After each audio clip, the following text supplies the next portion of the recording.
In 100 days, Barack Obama has moved faster than any president in generations to enact a sweeping makeover of American foreign and domestic policies. I think that even our critics would agree that, at the very least, we've been busy. Indeed, in everything from Middle East peace efforts to torture to stem cell research, Obama has launched new initiatives at a dizzying rate, sometimes several in one day. There is a sense of sort of pragmatic experimentation. This is a president who seems to be willing to try many of the answers that are coming down the pike, and I hope, as he says he's willing to do, if they turn out to fail, cast them aside and keep going. Obama's biggest political accomplishment was pushing a $787 billion economic stimulus package through a reluctant Congress in record time. H.R. 1 as amended passes. He had a financial disaster. He inherited it. And just stabilizing the situation, which you now see signs across the economy of life, you know, the collapse has, you know, settled into at least a floor. That's an accomplishment, and that's actually a significant accomplishment. Fixing the broken American economy is a domestic task of global importance. The world won't climb out of its slump till U.S. business and consumer activity revive. We've responded to an extraordinary set of economic challenges with extraordinary action. Action that's been unprecedented both in terms of its scale and its speed. Obama is also linking the economic crisis to his plans for overhauling the way Americans pay for health care, reviving the failing public education system, changing energy policy, and fighting global climate change. He says he'll restore balance in an economy tilted in favor of the wealthy.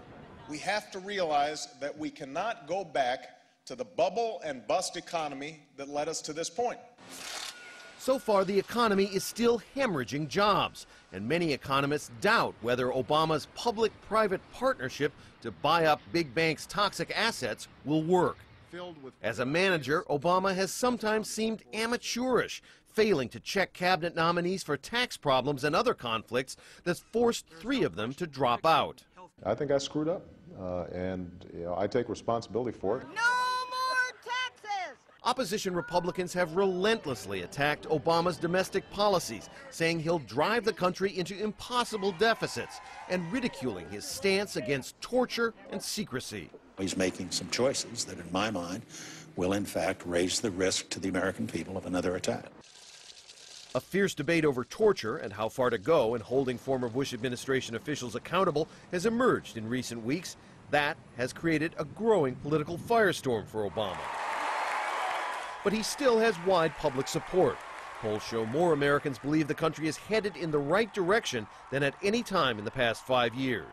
He's definitely a man in a hurry. He realizes that his popularity may not last at this level, and he's trying to extract the maximum leverage that he can. His popularity extends overseas, where he has charmed the public and won goodwill from politicians, even U.S. adversaries.